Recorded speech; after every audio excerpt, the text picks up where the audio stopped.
Adanya tuduhan yang mengatakan kitab suci Kristen telah diubah-ubah, kitab suci Kristen telah dipalsukan, itu tuduhan yang sama sekali tidak berdasar. Ini pernyataan tegas Dr. Bambang Norsena. Alkitab tidak pernah diubah dan dipalsukan.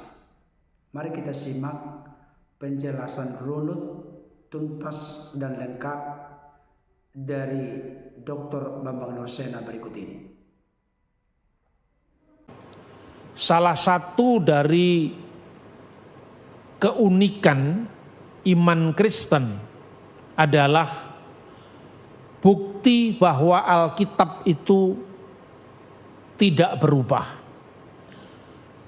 Salah satu argumen yang bisa dikemukakan adalah kitab suci yang kita sebut Perjanjian Lama itu sesungguhnya bukan hanya kitab suci satu agama.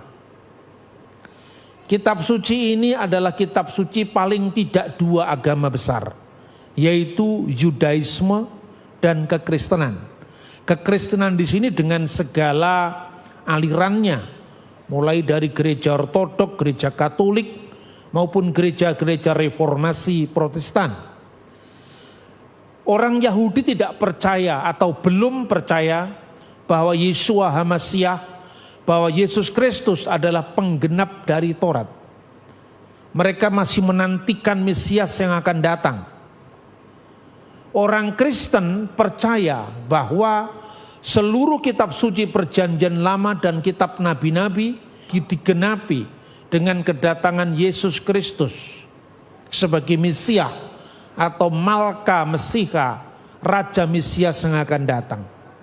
Uniknya, dua komunitas iman ini berbeda di dalam penafsiran tentang juru selamat yang akan datang.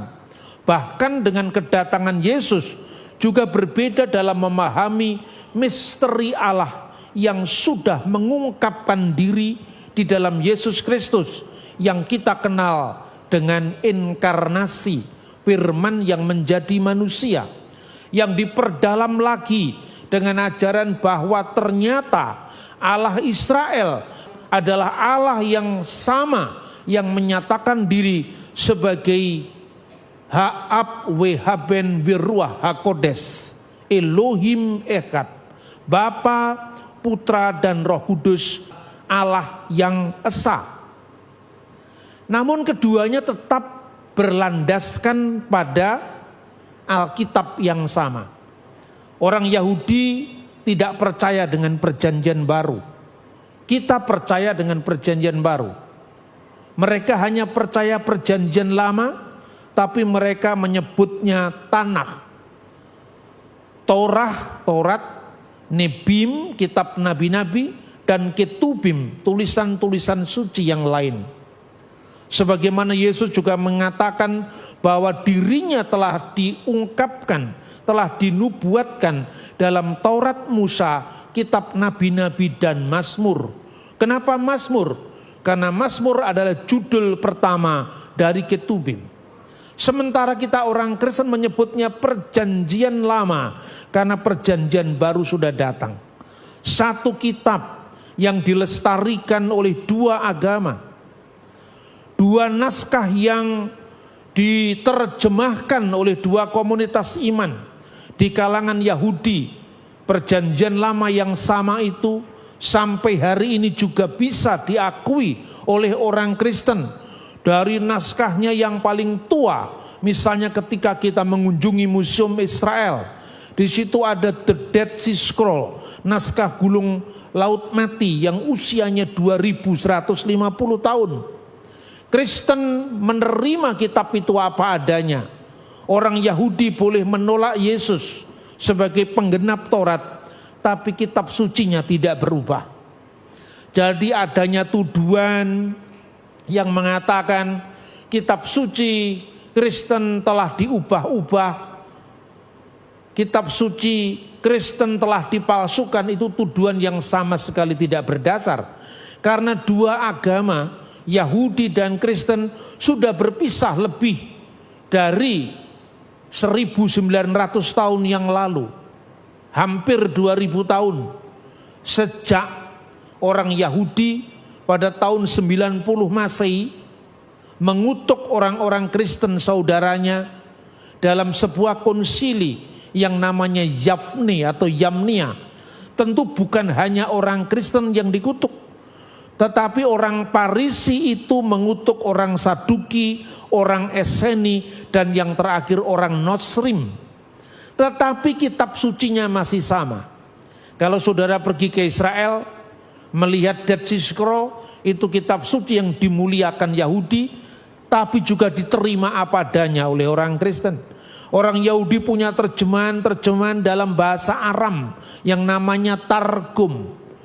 Lalu juga sebelum Kristus datang, mereka menerjemahkan yang namanya Septuaginta dalam bahasa Yunani.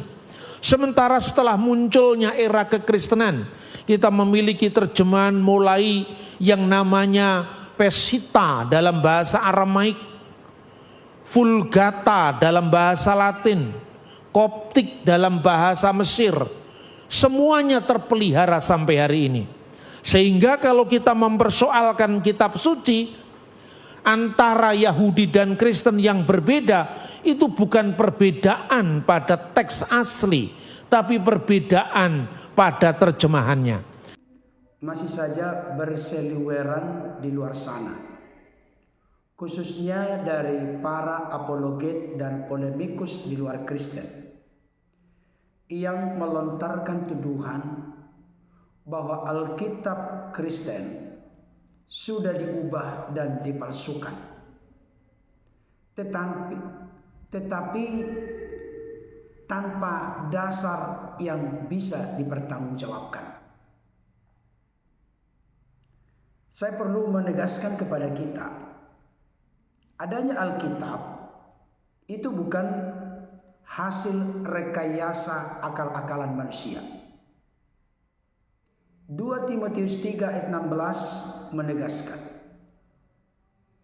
segala tulisan yang diilhamkan Allah memang bermanfaat untuk mengajar, untuk menyatakan kesalahan, untuk memperbaiki kelakuan, dan untuk mendidik orang dalam kebenaran.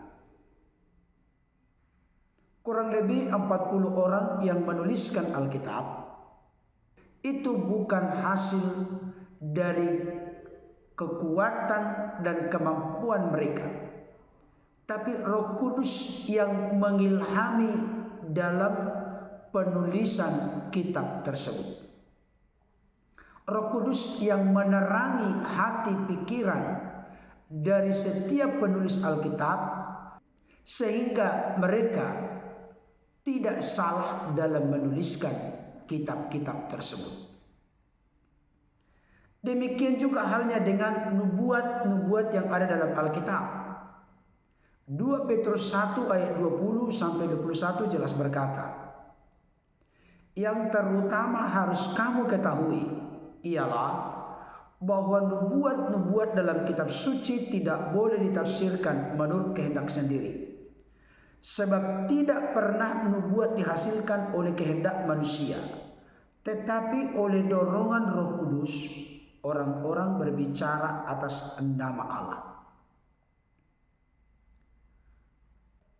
Salah satu bukti kuat yang tidak ada keraguan di dalamnya bahwa nubuat yang disampaikan oleh para nabi di Perjanjian Lama benar-benar dari Tuhan.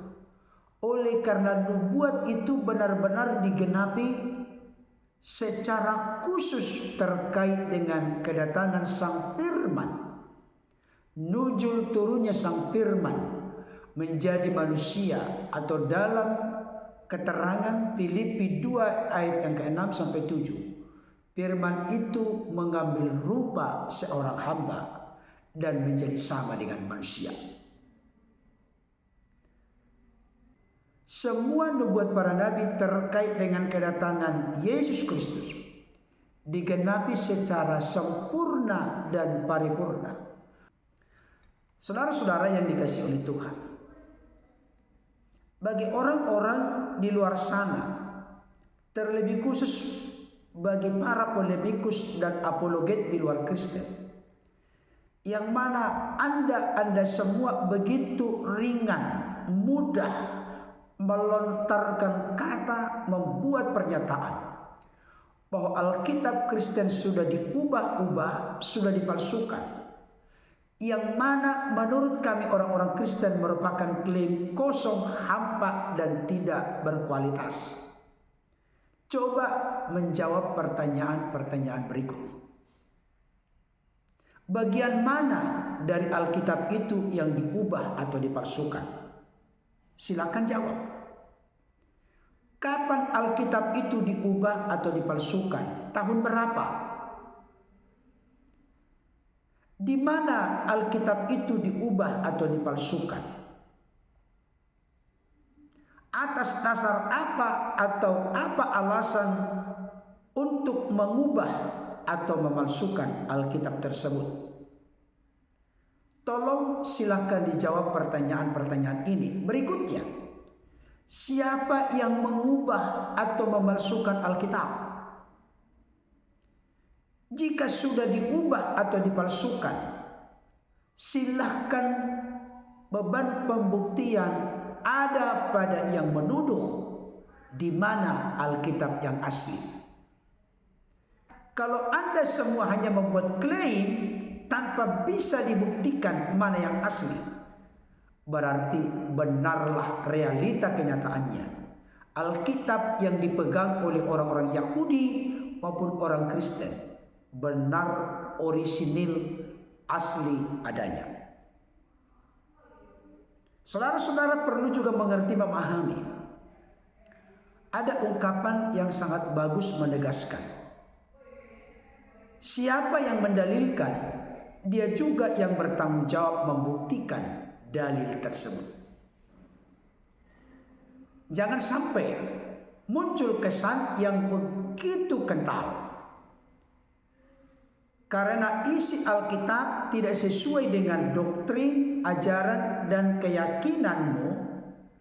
Akhirnya Anda semua melontarkan tuduhan bahwa Alkitab Kristen sudah diubah-ubah atau dipalsukan.